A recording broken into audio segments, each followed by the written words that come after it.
listeners, and welcome to yet another episode of the Nigeria Football Weekly podcast with me, your host, Okoye. And today is episode 90. And yes, finally, officially, whatever word you want to use, football is officially back. And when I say football, I mean the club season. So this weekend that just passed, today is Tuesday, August 20th. But over the past weekend, pretty much all the top 5 leagues except the Bundesliga all resumed for the new season. So what does that bring? New expectations, new players to track, and, just intrigue, and for me, especially hope. So, it's nice to be back and tracking all our players. So what we're going to do today, we're going to get back to our usual format of going through all the Nigerian players worth tracking in the big European leagues and touching on a few of them outside of the league. Then we'll touch on a few Nigerian news relating to the national team or things outside of club football. And then we'll touch on the star boy of the week, of course, before ending up with the ones to watch for the next week.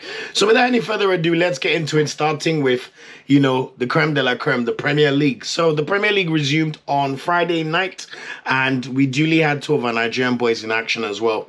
Alex Iwobi and Calvin Bassey played for Fulham, who went to Old Trafford to open the season. Both of them played 90 minutes, but unfortunately, Josh Rozerski scored in the 87th minute. Pretty good goal, it must be said. Full transparency, I didn't watch this game. I was at a festival. But pretty interesting to see the way they performed. From the highlights, it looked like they gave a good account of themselves, to be fair. And they were just slightly unlucky to lose to Man United with, the guy scoring on his debut. So, unlucky, but they go again. Prospects for the season, I think Fulham will do quite well, to be honest, especially with the signing of Smith Rowe. They look like they have the minerals there to continue to have and build on what they did last season. So let's see how Fulham gets on. Next up for them, they play Leicester City at home on Saturday. So that'll be a nice reunion of our Niger boys. Iwobi and Bassey versus Wilfred Ndidi. And speaking of Wilfred Ndidi played 90 minutes last night on Monday for Leicester City as they resumed their Premier League campaign after being promoted from the Championship last season. They did draw 1-1. I mean, talk about original Barclays, Jamie Vardy scoring the equalizer. I mean, it's just prime Barclays, And on a personal note for Ndidi, it was really good to see him play really well in the second half. He had a much better display in the second half. Really a relief to see he's still a Prem level player because his first half was not very good. And I've been in 2 minds in knowing how to judge Wilfred Ndidi considering how the last 2-3 years of his career has gone. So anyway, let's see if he can keep that form up when he goes to Craven Cottage on Saturday to play the Nigerian boys from Fulham. Moving on to Nottingham Forest, and we saw Aina start the match for Nottingham Forest in their 1-1 draw against Bournemouth on Saturday. It must be said, Nottingham Forest very unlucky to draw this game. I mean, when you can see the goal in the 87th minute, when you look at the goal Semenyo scored, really, really disappointing from their perspective. But anyway, Aina started, came off injured after 54 minutes, so one to monitor there. And then we saw Taiwo Awoniyi come on to replace Chris Wood for the final 18 minutes, which is understandable. Chris Wood scored 14 Premier League goals last season. There's no way he's not going to be first choice striker. So when you have to bide his time and see if he can break in and take his chance when his opportunity comes. Although I read a rumor yesterday that Nottingham Forest trying to sign Santiago Jimenez, the striker from Feyenoord. I'm not really sure why. Nottingham Forest manager, he's just greedy, honestly. From time to time, he likes to show himself that, Ojuko is always in my eyes. So I'm not really sure about that one. But anyway, hopefully we'll see when he plays some more minutes in their next game. And hopefully Olaino's injury is nothing too serious. One thing to also mention, Emmanuel Dennis was not in the squad. He played a few games in terms of preseason, but he's one to watch in terms of a transfer between now and the deadline day in 10 days' time. Next up for the Nottingham Forest boys, they will be playing Southampton, so they'll be coming up against Joe Aribo away. So they'll be going to, what's the name of Southampton Stadium again? St. Mary's. Oh, Jesus, how could I forget that? Anyway, so they're off to St. Mary's on Saturday, so that should be a good game. Speaking of Southampton, one of the things that's really made me happy this weekend was seeing Joe Aribo start for Southampton. He played 70 minutes and then 1-0 loss to Newcastle, which was a bit disappointing because they had 11 men while Newcastle had 10. So really, they should not be losing that game. But to be fair, it was St. James's Park and Newcastle's just quality just told. But Joe Aribo himself had a pretty good game. Shout out to Eagles Tracker for the comp which I saw on Twitter. He's finally looking like the Aribo that we saw at Rangers and in his first few Super Eagles caps for the national team. So hopefully Aribo can continue that when they play Nottingham Forest on Saturday. Speaking of Polonarcho was not in the squad. I'm 99.9% sure Southampton will sell him or loan him. So watch out for that one. He's just not been able to cut it in the Prem, which is okay. But we'll see how Onuachu gets on. And then finally, Frank Onyeka, the one Super Eagles player to have actually won in the Premier League on game week 1. Although he only played 6 minutes for Brentford in their 2-1 win over Crystal Palace on Sunday. This was such an interesting game. I mean, very, very unlucky. Ebereze was very unlucky to have a goal disallowed because the referee just could not wait for 2 minutes. He went to blow his whistle way too quickly and basically disallowed one of the potential goals of the season, which was annoying. And then Brian Mbeumo just restored the feeling, doing what he normally does with such a great goal. Just cut back to his left foot and wrapped his foot around it into the bottom corner. And then we saw Johan Visa score the winner with like 13 minutes to go. So anyway, Onyeka got the win, but he's very much an impact sub player at the moment. I mean, when you're playing 6 minutes, that's not exactly great. Anyway, it's a make or break season for him because I think this season and last season, he hasn't really been starting games, especially post AFCON. So let's see how this season goes for him and if he needs to make a move. Next up for Onyeka and Brentford, they go to Anfield on Sunday. So that's going to be a very, very tasty tie, and let's see how they can perform. Speaking of other Premier League results that did not include Nigerian players, we saw Liverpool kick off the Arne Slot era with a 2-0 win away to Ipswich Town. I must say Mo Salah looked absolutely incredible. Trent as well. Jota looked really good as well. Arsenal, my beloved Arsenal, beat Wolves 2-0. I mean, Bukayo Saka, Starboy, what can I say? And Havertz, Killer Kai, hopefully both of them continue to have really good seasons this year. And I would personally love to see Saka hit the 20 league goal mark this season. Brighton were excellent against Everton at Goodison Park. I mean, Brighton just looked fantastic. I mean, Jakob Minte, Newcastle will be ruined the day they had to sell this guy. Although I don't buy that flimsy excuse about PSR and we had to sell him. If you thought Minte was that good, you would have played him. Or you wouldn't have blown budgets on other players that you decided to. You didn't like him that much or respect him enough in terms of his talent, so get lost. Anyway, he looks incredible. Matoma looks like the Matoma we've always known. And Danny Welbeck, man, that guy just ages like fine wine. What a performance. Other games that did not include our players, West Ham, Aston Villa. This was a bit of a cracker, 5:30 p.m. kickoff on a Saturday evening. West Ham looked good. Villa looked good. And Onana looked like one hell of a signing for Aston Villa. So really, really good work there for them. And then seeing John Duran score that winner. Oh my God, that was really, really good. Talk about a dagger. And then on Sunday, we saw Manchester City, the champions, kick off their campaign with a 2-0 win at Stamford Bridge. Pretty much easy breezy as you'd expect. Haaland scored the first goal. Making Cucurella look stupid, even though Cucurella was singing a song about him all summer for no reason. And then Kovacic coming to put the dagger in against his old club. We always love to see that. So, what are the fixtures to look out for game week 2? So apart from the fixtures which I've mentioned, including our Nigerian players, we will see Manchester United go to Brighton in the early kickoff on Saturday. That should be a very, very, very tasty affair. Tottenham play Everton in a 3 p.m. kickoff. For some reason, that doesn't feel like a game that should be a 3 p.m. kickoff. Like, surely that should be on TV so we could watch it here in this country. But anyway, Crystal Palace have their first home game against West Ham. That should be another really, really good game. Let's see how Eze performs against Kuduses and the West Ham's players, basically the Kuduses of the world and the Bowens of the world is pretty much what I was trying to say. And then Manchester City play Ipswich Town. That's going to be an absolute battering. Captain Erling Haaland, if you play FPL, do not do anything else. That would be very, very stupid. Aston Villa host Arsenal at Villa Park in a 5:30 p.m. kickoff. Talk about a blockbuster tie to start the season. I mean, the Prem gods are not joking this year. First week, Chelsea versus City. Second week, Villa, Arsenal. Like, they're not even wasting any time. It'll be nice to see Unai Emery versus Arteta, and hopefully Arteta can get the better of Unai after we lost their 1-0 last season. And the season before was when Jorginho scored the last-minute winner, and then we beat them 4-2. So very, very tasty ties whenever we played Villa, and I'll expect more of the same on Saturday. Bournemouth will play Newcastle at the Vitality Stadium on Sunday. That should be a pretty interesting tie. And we continue to see how Bournemouth perform without Solanke. And also at 2 p.m, Wolverhampton hosts Chelsea at Molineux. If you're a Chelsea fan, I will be worried. Yes, you signed Joao Felix. It looks like maybe Osimhen may come, but I'll be very honest. If you win this game, that'll be really, really impressive because Wolves are not looking that bad, to be honest. So let's see how that goes. So that's it in terms of the Premier League. And of course, 8 teams won in game week 1. So Brighton currently top the table because they won 3-0. And then you have 3 of the big hitters who all won by 2-0. Arsenal, Liverpool, and Man City. So that's the early makeup of the Premier League table. And let's see how everyone keeps going over the next few weeks. In the Championship, quickly, we saw Ajayi and Josh Maja not feature in West Brom's 2-1 loss against Fleetwood Town in the EFL Cup on Tuesday, basically the Carabao Cup.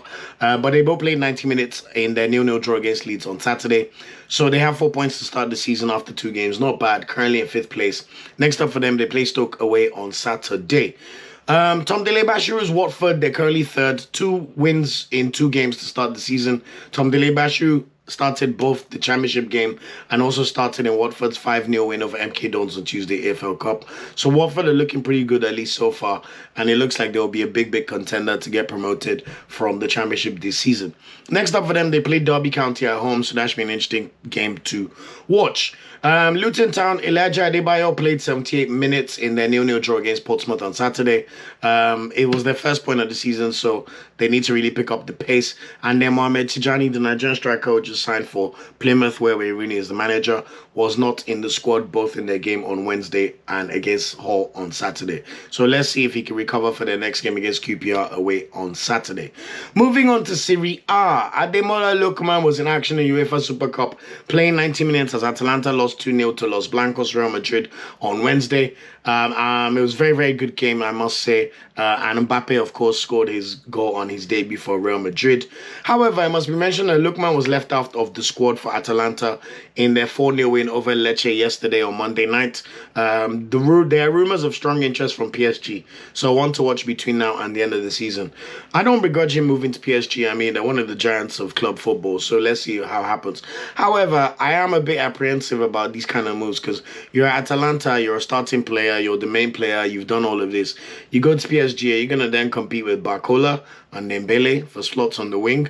Or is it one of those cases where Luis Enrique is going to play you as a second striker like Gasperini has done fairly frequently at Atalanta?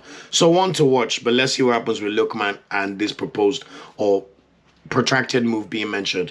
Anyway, next up for Atalanta, they play Torino away on Sunday, so let's see if Lookman moves or if he starts playing minutes for Atalanta again. Moving on to Maduka Okoye, the one Super Eagles goalkeeper in the top 5 league, as I love to mention. He played 90 minutes for Udinese, made 5 saves, and also got a yellow card, probably for time wasting, in Udinese's 1-1 draw against Bologna on Sunday to start the season. So really impressive from Maduka again.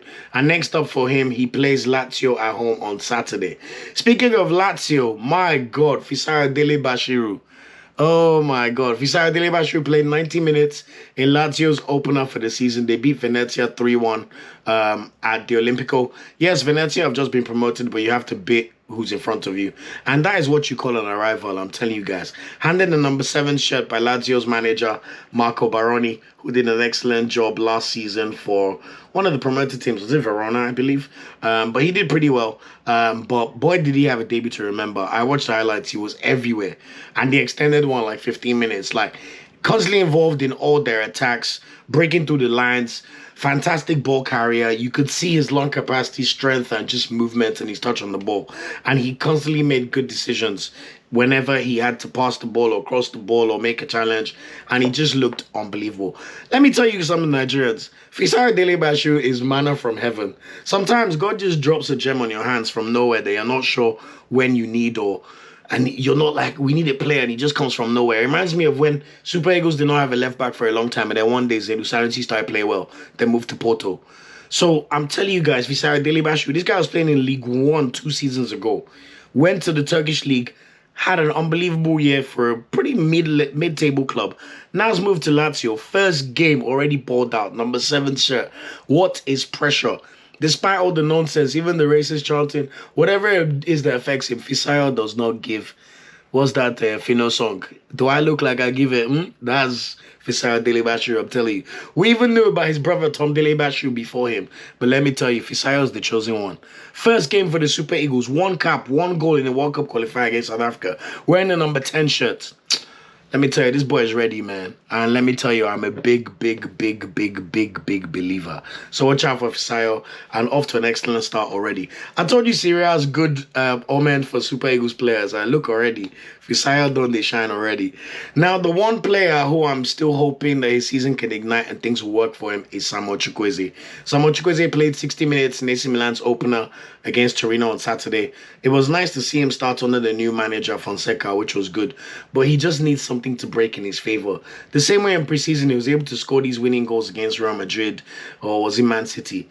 Chukwueze just needs something to go for him. Like, he got taken off after 60 minutes. He didn't really make a big contribution, and it just looks like if he could just get one good moment to go for him, I think Chukwueze's Serie A season could ignite. But anyway, we'll see how he does in the next game, which is against Parma away on Saturday. Speaking of Victor Osimhen, Victor Osimhen did not play any minutes in Napoli's 3-0 drubbing by Verona, and he did not play a single minute in pre-season. Napoli are desperate to get his wages off the books, but no team is willing to pay the humongous 130 million euros release clause, which was inserted into his contract in December last year when he signed an extension. I don't know why he signed the extension. He would have had 1 year left in his contract and could have had his pick of clubs this summer. Anyway, at the moment, it looks like PSG or Chelsea are the most likely destinations. PSG have reached an agreement with Osimhen in terms of personal terms, but they do not want to pay the release clause, and they have not reached a fee agreement with Napoli, nor are they in discussions right now. Chelsea, on the other hand, are in discussions with Napoli because they're trying to sign Lukaku, but they're also having conversations about Osimhen. The problem is Chelsea want Osimhen on loan and likely with reduced wages, but Osimhen's not having any of that. And also, I agree with Osimhen. If you're a star player, you were 8th in the Ballon d'Or last year. What do you mean I should sign on loan? Do I look like a normal player? Like, I'm a superstar. Treat me like a superstar. So let's see what happens. There's a lot to go. We've already seen Antonio Conte ranting already for Napoli the day before their first game, before this 3-0 loss. So it's going to be explosive and should be a lot of fun. Anyway, next up for Napoli, they play Bologna at home on Sunday. So let's see what shakes out between now and the end of the transfer window and with these games involving Victor. In the Bundesliga, we saw Boniface. First game, first goal, played 41 minutes in the German Super Cup to put Leverkusen ahead against Stuttgart. He had to be taken off after 41 minutes because Leverkusen got a red card and he was sacrificed for a centre-back. Nathan Tella played 73 minutes. I have to be honest, Tella did not look that impressive. His decision-making, and he looked like he was panicking a lot. So hopefully he'll fix that as the games go. Maybe he was just too desperate to shine in front of the manager. I don't know. But anyway, the game ended 2-2 with Leverkusen winning on penalties. Scoring yet another equalizer in like the 88th minute by Patrick Schick. Very, very good goal as well. Anyway, on Friday, they finally have their Bundesliga opener as they try to defend their crown. And they go away to Borussia Mönchengladbach. So this is going to be a great, great game to watch. Kevin Akpoguma, on the other hand, he played 120 minutes for Hoffenheim as they beat Wolfsberger Kickers 5-3 on penalties. 2-2 after extra time on Friday in the DFB Pokal. And Kevin Akpoguma's Hoffenheim will be starting the season on Saturday against newly promoted Holstein Kiel. Moving on to La Liga, and boy, am I so happy. Now, this kind of story is exactly why we started the podcast, or I started the podcast. Chrisantus Uche making his debut for Getafe versus Atletico Bilbao in the La Liga season opener in San Mames. Atletico Bilbao, one of the best run teams in Spain, and will likely finish 4th. Chrisantus Uche is making his debut from them. He's 21 years old, played in Morelos CP 2 seasons ago, played in AD Celta FC last season in the Spanish 3rd division. Seems to be a central midfielder, but he played as a centre forward on Thursday. And guess what? What a story. He scored a fantastic header from a corner, made it 1-1, and he looked excellent. His physique, his build, the way he was able to move on the grass, pass, interchange play, and just be a constant nuisance for Atletico Bilbao's defence. honestly, I was so happy to see, especially because we don't have that many Nigerian players in La Liga, to be honest. So watch out for this guy. It looks like we might just have a gem on our hands, both for the national team and when watching Nigerian players in La Liga. So Chrisantus Uche, I salute you, man. What an unbelievable debut for you. Speaking of Sevilla, Ejuke was left on the bench, and Kelechi Iheanacho was not in the squad. He's not yet been registered by Sevilla. It's a bit annoying because Sevilla's YouTube Twitter channel, they've been using Ejuke for props every single day, only to not even play him for 1 minute in their debut game against Las Palmas on Friday, which was a 2-2 draw. So one to monitor, and hopefully he'll get some minutes when they play Villarreal at home on Friday. As for Omar Sadiq, it looks like he's on his way out from Real Sociedad. He was on the bench in their 2-1 loss against Rayo Vallecano on Sunday. I've seen some rumors about Trabzonspor in for him, so watch out for that. If not, let's see if he plays against Espanyol away on Saturday. And to wrap up the top 5 leagues in League 1, Gift Urban was benched yet again in Lyon's 3-0 loss against Rennes on Sunday. Hope he finds a loan move before deadline day, so let's just watch out for that one. Next up for Lyon, they play Monaco at home on Saturday, so let's see if he gets any minutes there. As for Montpellier and Akko Adams, he played 80 minutes and put in a good shift in their 1-1 draw against Strasbourg on Sunday. Next up for them, it's the big one against PSG away at the Parc des Princes on Friday, so look out for that game. Moving on to Auxerre and Gabriel Osho, Nigerian centre-back. Hopefully he's called up for our next round of games. But he made his League 1 debut for Auxerre on Sunday, and they won 2-1 over Nice on Sunday, which must have felt unbelievable. It was also a last-minute winner for Auxerre after being newly promoted, so just imagine the feeling. Next up for them, they play Nantes away on Sunday, so it'll be a matchup between Gabriel Osho and Moses Simon. Speaking of Nantes, Moses Simon played 75 minutes in their season opener, which was 0-0 draw against Toulouse on Sunday. So let's see how he fares against Auxerre at home on this following Sunday. So that's it in terms of the top 5 leagues in Europe for the start of the season. So moving on to all the other leagues outside of the top 5 leagues in Europe, starting with the Premier Liga as usual. Bruno Yeman, played 90 minutes for Boavista in their 1-0 loss to Braga on Sunday. They currently sit in 9th place after 2 games in the league. Next up for them, they play Famalicão away on Saturday. Rio Ave, they have a Nigerian player called Goodluck Ibokwe. He was benched in their 1-0 win over Farenz on Saturday. Next up for them, they play the big boys Porto away at the Dragao. So let's see if he gets any minutes in that game. Moving on to Belgium, where we have quite a good number of Nigerian players doing quite well. Starting with Rafael Ledica's Club Bruges. He played his 3 minutes in their 1-0 win over Royal Antwerp on Sunday. It's their first win of the season after 4 games. Slow start for the club. They just lost Antonio Nusa to Leipzig. So they're probably just retooling their squad. Because the Belgian league is notorious for losing their players every summer. You know, they pretty much develop talent like League One, and they know they're going to go. So let's see how they do. But for Onyedika, it was another impressive performance from him. So looking forward to seeing how he performs in the Champions League as well. By the way, the Champions League draw will be done next week, Friday. I believe that's the 30th of August, so watch out for that one. Next up for Onyedika, he plays FCV Denda EH away on Sunday. Moving on to Genk, they're in 5th place, and Tolu Arokodare continues to have a very, very, very good season. I also saw his Twitter post, which was up and grateful, oh Lord, up and grateful, oh Lord, up and grateful. And I thought that was quite a nice touch. But Arokodare played 89 minutes and scored 2 goals for Genk, while Yirasoro also started the game and actually assisted Arokodare's second goal, which was nice to see in their 4-3 win over Bashut on Saturday. Next up for them, they play Fortuna Sittard in a friendly on Friday. Royal Antwerp sit in 6th place, and having sold Alassane Yusuf to the MLS, there's one remaining Nigerian player, Victor Udo, the 19-year-old striker. He was benched in their 1-0 loss to Club Brugge on Sunday. So let's see if he gets any minutes when they play KV Mechelen at home on Saturday. As for Ghent, Super Eagles centre-back Jordan Torunariga played 53 minutes in their 3-2 win over Silkeborg on Thursday. This was for the UEFA Conference League qualifiers. And he also played 90 minutes in their 4-1 win over Westerlo on Sunday. Next up for them in the final phase of the Conference League qualifiers, they play Partizan Belgrade. The first leg will be away on Thursday. And then they have no weekend games, so they can focus on the European qualification, which is something that some of the smaller leagues do whenever they have very important fixtures for some of their clubs playing in Europe. And then in OH Leuven, Chibikeme Okoye, who played for Salernitana last year, he played 12 minutes in a 1-1 draw against Cercle Brugge on Sunday. Next up for him is Westerlo away. In the Turkish league, we saw Jose Mourinho's Fenerbahce draw 1-1 against Lille on Tuesday with bright Osayi-Samuel playing 57 minutes. Unfortunately, they lost 3-2 on aggregate. It must be said, though, like Fenerbahce should not be losing to Lille, I'm sorry. Yes, Lille are a strong team from Ligue 1, but you've got like Alain Saint-Maximin, Zeko, like a fully stacked squad, man. And then you're losing in the Champions League, and then Mourinho's giving excuses. However, he said they have the potential to do well in the Europa League, so let's see how they get on in that tournament.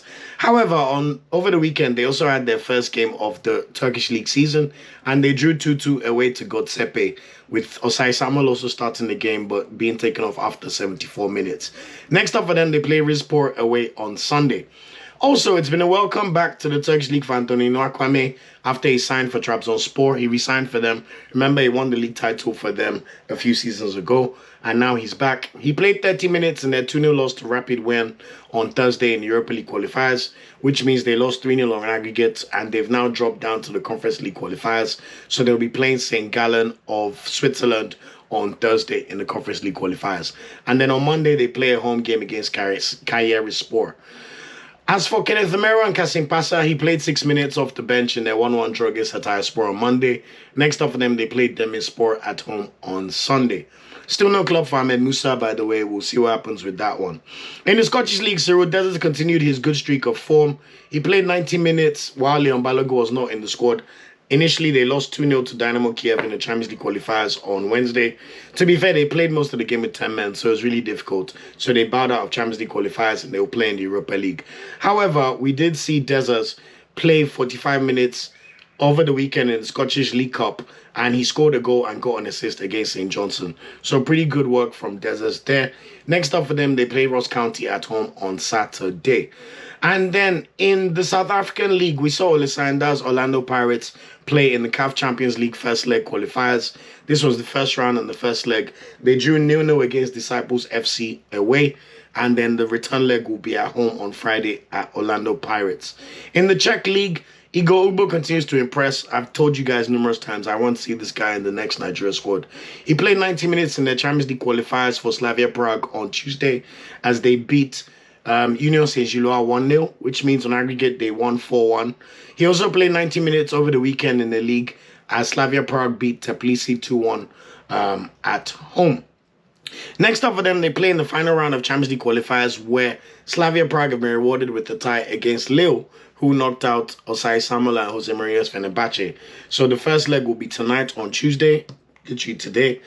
First leg is away at Lille. So let's see if Slavia Prague and Igor Ubo can put themselves in a very, very good spot for qualification when the second leg takes place next week. And then on the league on Sunday, they play Mlada Boleslav. Also, we actually have two Czech teams that have the possibility of making the Champions League because Sparta Prague have a Nigerian striker, Victor Latunji. He played 68 minutes in Sparta Prague's 3-2 win over Steaua Bucharest last week, which means they won 4-3 on aggregate. And he played 5 minutes in the weekend in their league fixture against Jablonci on Saturday. So their final round of Champions League qualifiers, they will be playing Malmo FC this week on Wednesday away. And then they play Slovakia at home on Saturday.